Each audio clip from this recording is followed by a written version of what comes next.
Tervetuloa Roots & Rootsin tapahtumaan, missä ovat mukana monia erilaisia Euroopan kansoja ja Euroopan maita.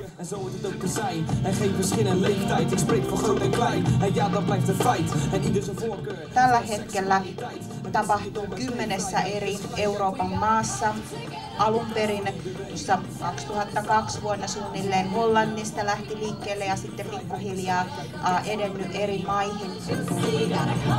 Tarkoitus olisi koota luovia musiikin tekijöitä, joilla on jotain niin kuin omaa sanottavaa, jotka pystyy tekemään töitä ryhmässä. Ja jokainen ryhmä tekee itse omin voimin musat siihen.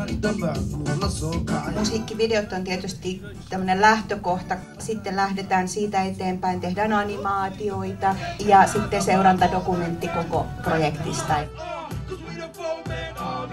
Tulossa on tämmöinen vuoden kestävä projekti, jonka aikana tulee yhdistämään musiikkia ja tanssia.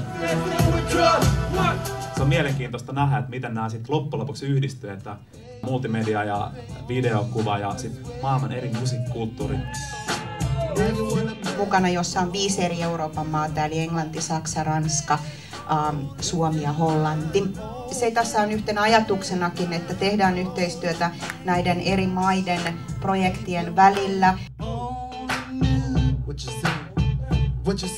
Tehdään biisejä, kehitetään ideoita ja kehitetään tekstejä ja